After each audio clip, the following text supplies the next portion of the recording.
So, here it is. Finally, after almost an entire year, I finally have my studio tour video for you guys. Hey guys, welcome to the channel. So today I thought I'd give a bit of a rundown of exactly what is in my live streaming and YouTube content creation studio. Now, I wanted FYI, I basically worked as a videographer and photographer in my spare time over the years, so there's a lot of stuff in here that might seem a little bit overkill, and on top of that as well, there's also items that have been accumulated through brand sponsorships throughout the years of my content creation career. So first of all, let's start off with the streaming setup. Now, I go live on Twitch and YouTube, and maybe sometimes Kick on Tuesdays and Thursdays most weeks, and I've actually got a 2-computer setup within this. What that means is I've got one gaming computer and one streaming computer. The gaming computer does exactly all of that it says, handles the games, and the streaming computer only handles the processing for OBS and going live on the services. Now, a lot of people think, oh, that might be a little bit outdated because, yes, I know there's been massive advancements in the latter years in terms of NVENC encoding and everything in that as well, or maybe even CPU encoding for video, but I like the idea of a 2-point failure system. Meaning that if anything goes wrong with my gaming system, I am still going to be live across all my channels while on my streaming PC. I don't have to worry about it. I don't have to worry about drivers installing. I don't have to worry about game crashes. And I've had a lot of experiences of that in the past when I had the 1-computer setup. So I thought eventually I was going to branch out and go down a 2-computer route. And so far, ever since I've had it, I really cannot complain on the results. So let's start with the streaming PC. Inside, you're going to find an AMD 3900X, which I've actually had for 5 years now. It's been with me since the start of my live streaming career, which is pretty much a solid CPU choice, especially even just for a streaming PC.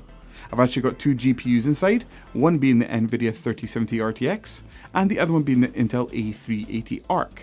Next, I'm going to talk about the capture card. I've only got one in this, although I'm running pretty much one main camera in it, the computer being captured as well, and I've also got the arcade machine 2 plugged into the capture card, so there's 4 HDMI inputs.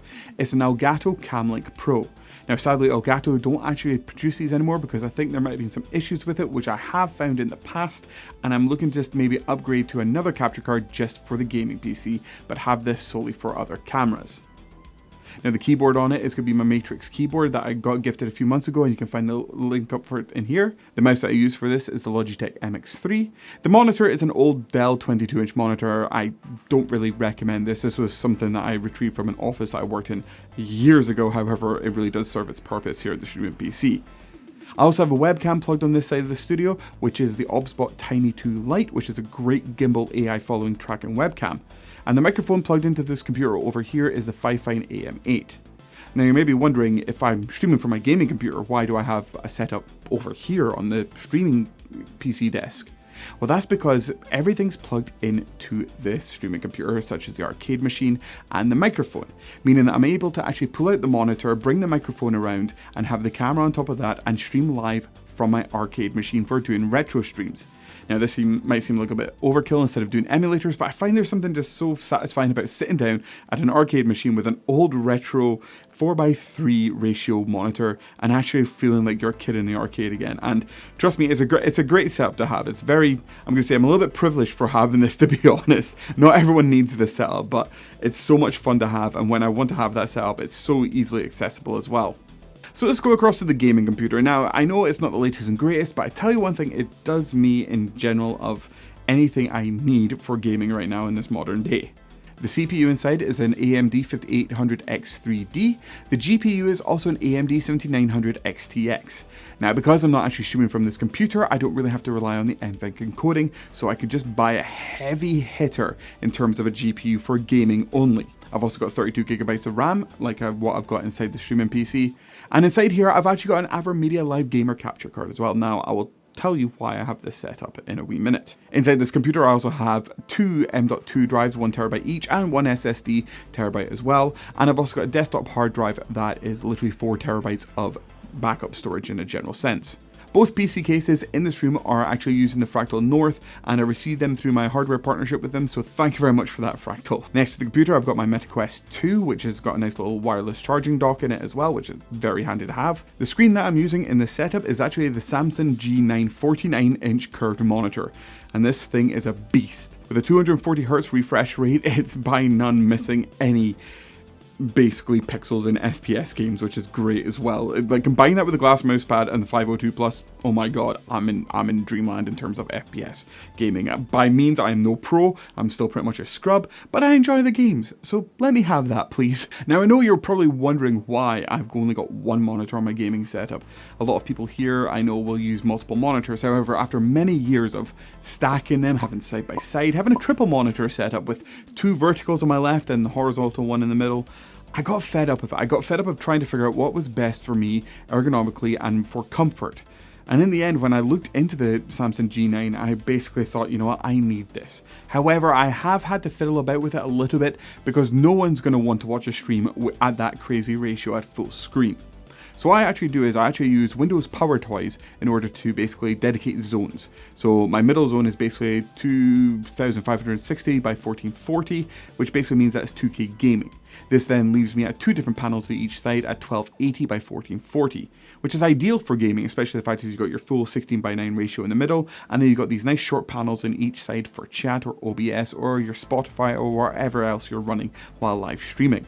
And here on my desk, I'm using the Logitech G915 TKL and the Logitech G502 Plus.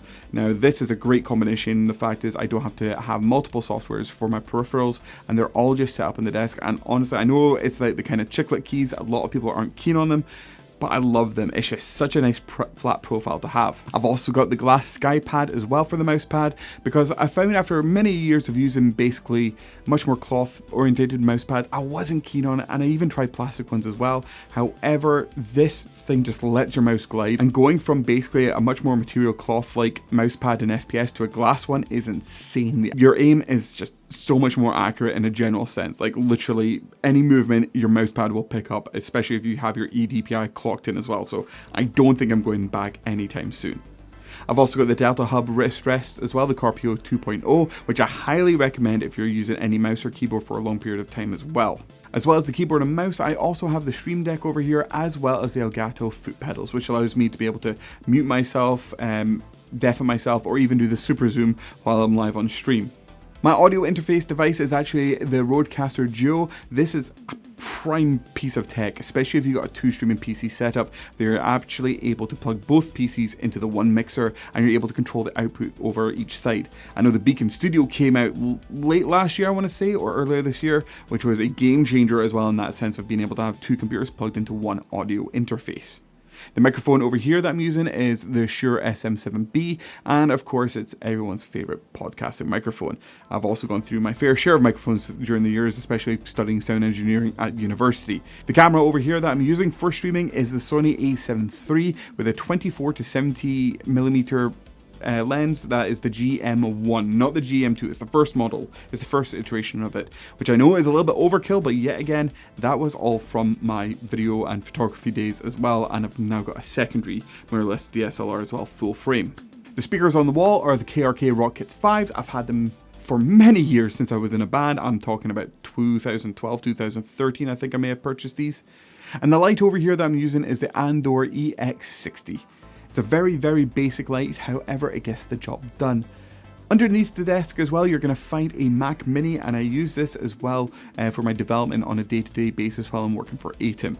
And finally, the headset that I use throughout the studio, throughout this entire setup for live gaming and streaming, is the SteelSeries 7P. I mostly use them wired up because of the mic monitoring and like to hear my voice back. However, you can plug this out from the Rodecaster to go into the gaming PC and monitor that input within Windows. However, if you are trying to monitor your microphone, you're going to get that slight bit of delay because of the processing, and it's not ideal. And honestly, I really wish a company out there would come out with what SteelSeries had once before, which is like a small puck that you plug into your computer, and you can plug your sound devices into it, and it's got a USB point in it too for any receiver for your headphones to be plugged into, and therefore you can get the analog mix straight into it and it sends it directly out to your headphones, and there's none of that processing. I really wish there was a company out there that made this. I've been asking Corsair and Fractal for something like this and for about 2 years now, 3 years maybe actually. but still no sign of it, which is fine. And if you want to know more about the arcade machine, what it is an actually a one-up Mortal Kombat 2 machine. However, I've heavily altered it, so it's got a Raspberry Pi 4 inside of it, with over 12,000 games plugged into it. On top of that too, I customized the cabinet a little bit more, so there is USB interfaces on the front for me able to plug maybe some more retro Super Nintendo controllers in as well, to make my gaming experience a little bit more accurate in comparison to using a modern gamepad. In the ceiling is Hue spotlights, which I actually use HM to control. Say for example, if I've got a new follower, a new subscriber, I actually get live feedback on my streams while that is on. And around the studio as well, across one of the edges and over here on the streaming desk, is the Elgato strip lights as well, which I have fully controlled by the stream. So if you came in as a chatter, you can actually change the entire background color of that as well. And finally, the last part of my streaming setup is the actual room camera, which basically gives an overall look of what's happening in the studio while I'm live. It's able to have AI tracking on it. It's the OBSBot Tail Air. Now this thing is an absolute beast. I did a previous video on this if you want to find out more about it, but this just allows me to be able to select whether or not if it's pointing to the streaming desk or to the gaming PC, depending where I am in the studio. There's an actual case that whenever I click a button on the stream deck, that it actually gives it a bit of a delay for when I get up from my chair and follows me across the room to my streaming PC. And it's just those kind of little niceties that make your stream a little bit more professional in the long run. Now onto the YouTube setup. So what exactly do I use here? Well, the camera is a Sony a7C, and I know it's very similar to what the Sony a7 III is, but I like the smaller form factor and the color science in it is just a little bit better. I got this camera when the a7 III broke, so I needed a backup camera because I was basically on deadline for some content that I had to throw out for some sponsorships, so I've never gotten rid of it and it's stayed here since. And I also like the fact is that I don't have to pick up my streaming camera, take it out, plug it, unplug it, plug it all back in on a daily basis. If I'm doing YouTube videos, I can just quickly pick up this camera and run with it. I've got my newer monitor here for reference as well. The microphone on the top is the Rode Mic Video Go. It's actually hooked up into a wireless lav system, which is the Full Aim X5M, which was gifted to me on this channel, and trust me, I use it as a daily driver here. I don't use any other lav system, it's just reliable and it does its job. And the light that's clamped onto it as well is the Neewer MS150C, which was also gifted to me from Neewer for review on this channel. And everything here is literally hooked up onto an Invisi Varipole, I think it's called. I got it gifted for Christmas for 1 year, and this thing is great because you can literally detach it from where it's sitting in the room, and you can move it around. You can even do it horizontal as a bar going across, where you can hook up all your stuff out of the way. And finally, the light that's overheading me in this video is the Suri C60. Now this is actually bolted onto the ceiling with a plug socket alongside it. It was a little request I had when I had this room built out, but trust me, this absolutely works. And one other thing that I did want to have in this studio when I was getting it built out was a roller system. Now this roller system is from Neewer. I bought it by myself on Amazon, and I've got a couple of different backgrounds as well. I've either got like blue, yellow, white and grey. It's very handy, especially when you get like product shots or portraits with a nice background to it. And I've actually used it already sometimes on this channel. You probably have seen the blue one in the previous past, and I also use that as well for my portrait shots and my profile pictures. But anyways guys, that's pretty much it for this video. I mean, in a general sense, the studio is just kitted out for kind of everyday use in terms of content creation, whether that be live streaming or YouTube, and I still cannot get enough of it. However, I may possibly switch it around a little bit. But I guess we're going to have to wait until the next video to find out what that's all about. So I hope you liked the video guys. If you want to subscribe to the channel and find out what that next video is about, please do so. And until then, I'll catch you in the next one. I'll see you.